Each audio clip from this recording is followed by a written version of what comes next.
And we begin this morning in South Carolina, where disbarred attorney Alec Murdoch is set to be sentenced just this morning. Yeah, last night a jury found him guilty in the murders of his wife Maggie and son Paul. The State versus Richard Alexander Murdoch, defendant. Indictment for murder. Verdict, guilty. Signed by the forelady. Date 3/2/23. After a 6-week trial, the jury deliberated for less than 3 hours before convicting Murdoch of 2 counts of murder plus 2 counts of possession of a weapon during a violent crime.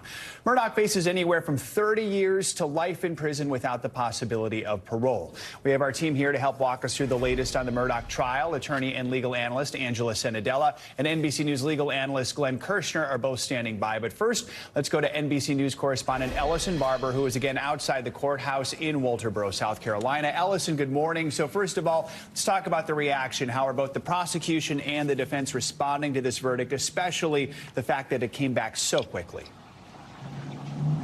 Yeah, I mean, the jury deliberated 2 hours and 51 minutes. That's when we found out they had a verdict. Alec Murdoch was placed in handcuffs in court and walked out through the back door.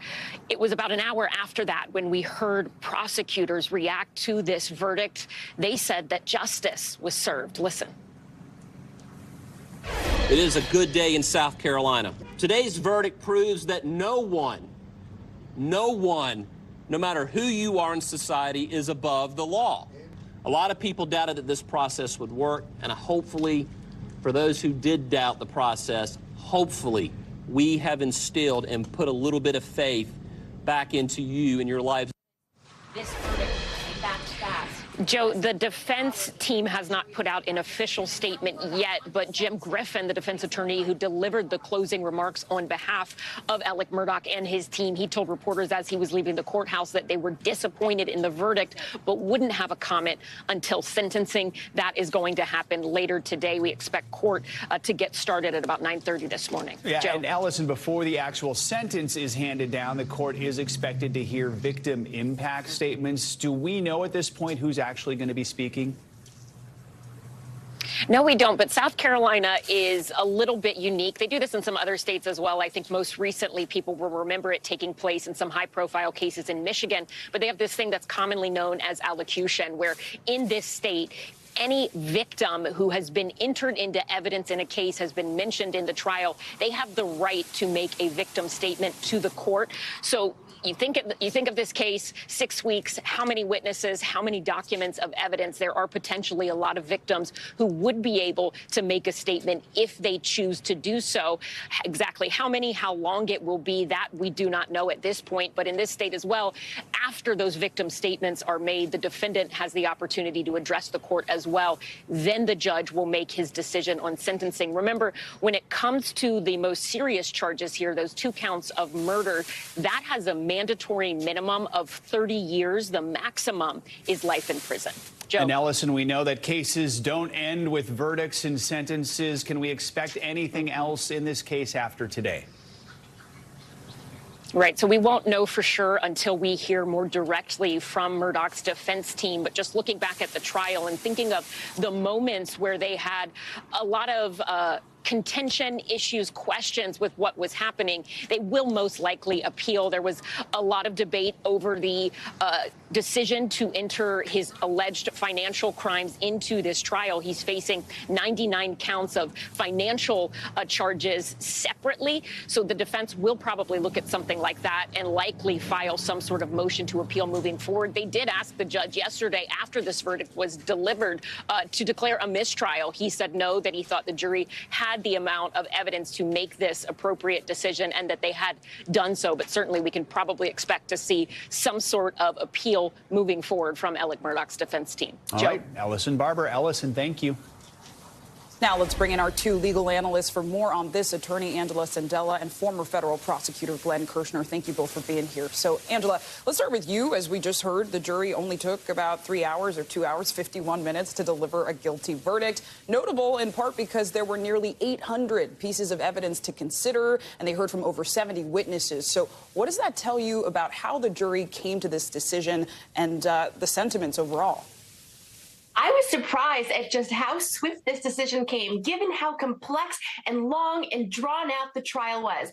To me, what that indicates is that the jury in deliberations did not spend a lot of time arguing about their closing arguments. Personally, I found both the defense and prosecution closings to be very strong, compelling, filled with very interesting debates. But to me, this means that when Alec Murdaugh was on that stand and he delivered his testimony, when he delivered those tears, that is what swayed the jury one way or the other. And clearly here, it seems it swayed in favor of the prosecution. And Glenn, I want to bring you in. What piece of evidence stood out to you in this trial that may have led the jury to come to this verdict? And how would you assess the prosecution strategy overall? Yeah, you know, Sinclair, there was a mountain of circumstantial evidence against Alec Murdaugh. No one piece of circumstantial evidence tends to prove a case on its own. You know, when you have a case that's based on circumstantial evidence, it really is like assembling a puzzle, and the picture only emerges after you sort of put all of the puzzle pieces in place. One thing I found pretty compelling was that the murders were accomplished with two guns, a rifle and a shotgun, and one of those guns was a Murdoch family gun, right? So it's really hard to conceive of somebody going out to a remote ranch intending to kill multiple people and saying to himself, you know, I think I'll just rummage around when I'm out there and try to find a murder weapon. You know, those kind of facts make absolutely no sense. What I think sealed the deal is when Murdoch took the stand and said, basically, I've been a liar all my life. I've looked my clients in the eyes and I've lied to them. My law firm partners, I've lied to them. My family and the authorities in this case. So what Murdoch told the jury is that when my self-interest is involved, I will lie. I can't imagine there was a juror in the jury box gullible enough to believe that when his liberty is at stake, that's when he's going to start telling the truth.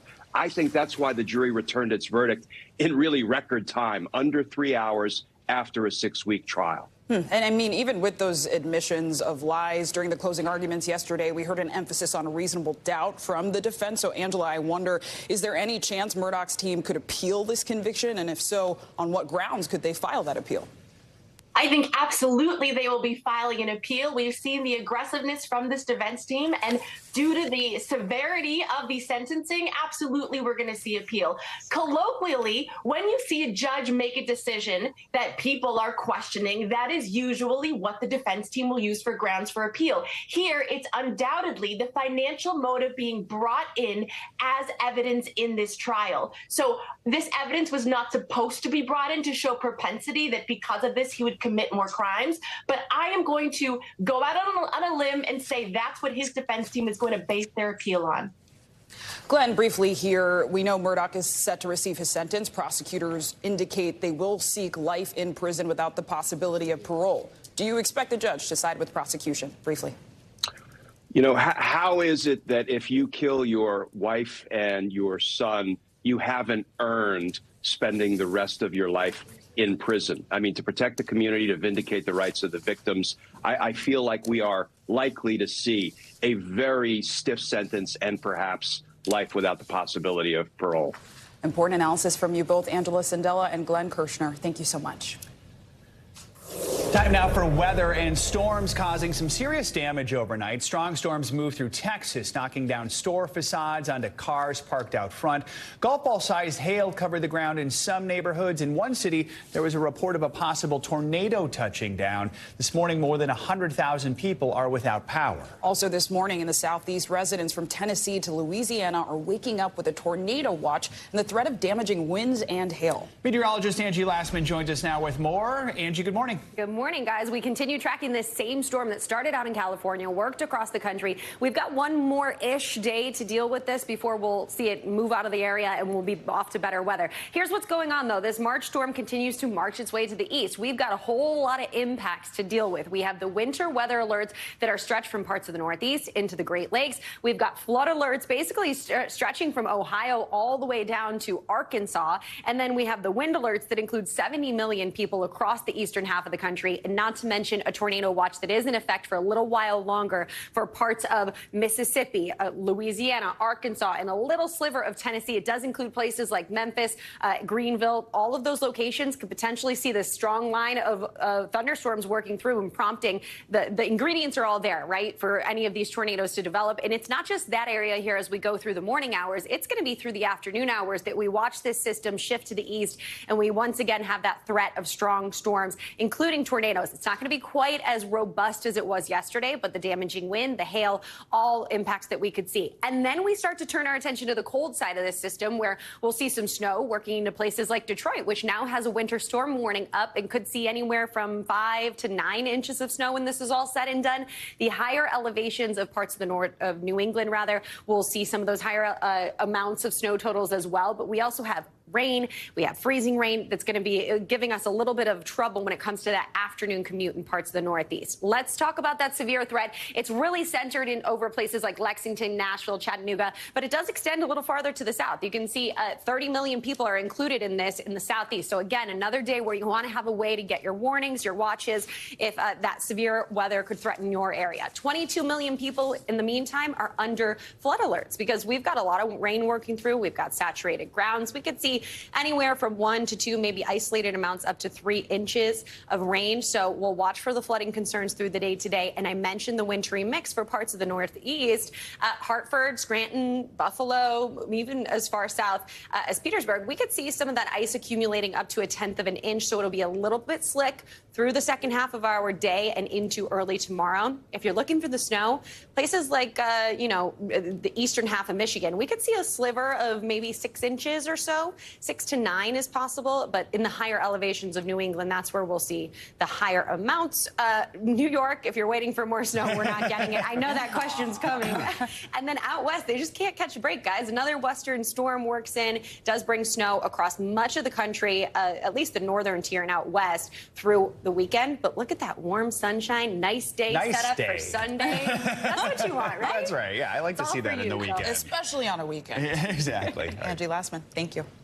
Turning to Capitol Hill, the House Ethics Committee has launched an investigation into embattled Republican Congressman George Santos. Yesterday, in a statement, the panel said that it's looking to determine whether Santos may have engaged in, quote, unlawful activity with respect to his 2022 congressional campaign, among other actions. NBC News congressional correspondent Julie Sirkin joins us now with more on this. So, Julie, we know Santos has previously admitted to lying about his background. Walk us through who's on this panel and what exactly they're investigating.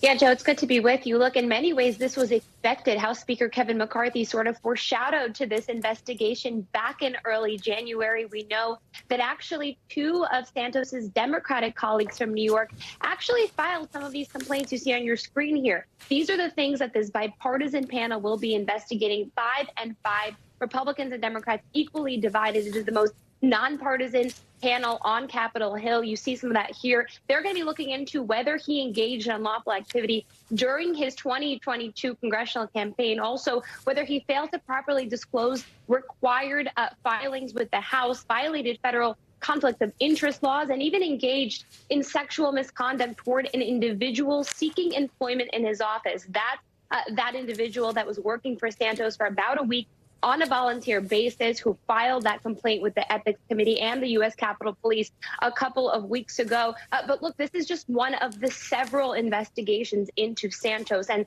the outcome of which this investigation we may not know for quite some time. And remember, this is only a 2-year term for Santos. He said he has not decided on whether he will run again in 2024. So that'll be something to watch. But we really don't know when we'll hear from the Ethics Committee or when they'll find a conclusion on this. Have we heard from Santos at all about this Ethics Committee investigation?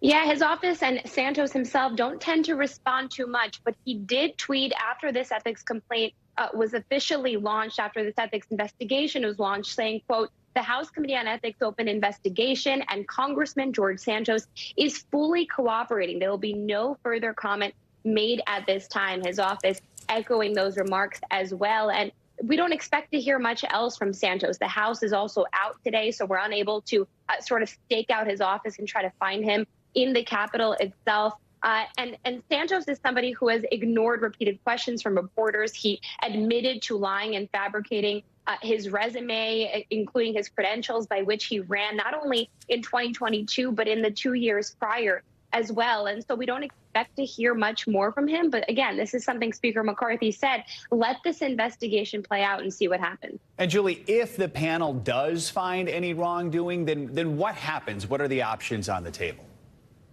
Well, look, again, Joe, this could take some time, right? It could take longer than Santos is even a congressman. So that's one of the problems here. But this body really doesn't have much weight to it other than a slap on the wrist at the end of the day. They can remove him from committee assignments, of which he's on 2 currently. He's stepped aside from them while these investigations are pending. So in all reality, he already distanced himself from the biggest thing they would probably take, including the House, of course, can vote to remove him from the House entirely. That is kind of unprecedented here. We haven't seen that happen too many times in the past. So all in all, most likely these outside investigations, including by the FBI and a prosecutor in New York and even somebody in Brazil looking into financial crimes, possibly, that's set to yield more likely consequences for Santos than even this ethics panel in the House, which, like I said, this could take a very long time to play out.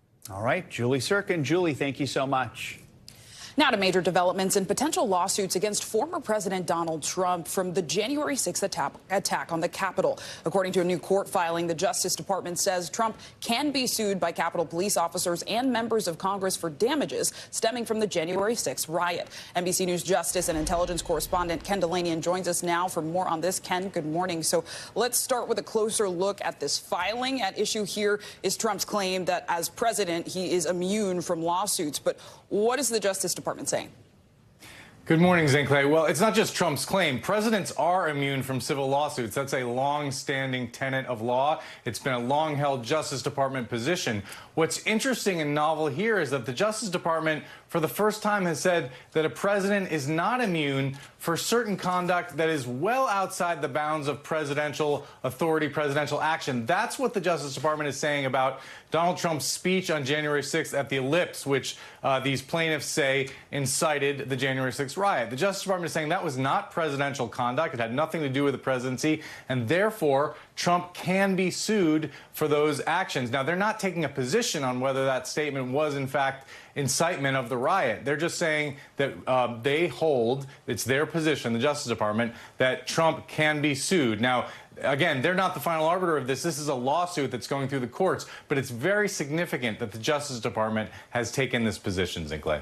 And Ken, you just said it, right? It's actually up to the appeals court to rule on whether or not these lawsuits can move forward. So what more do we know about the lawsuits and when we can expect a ruling?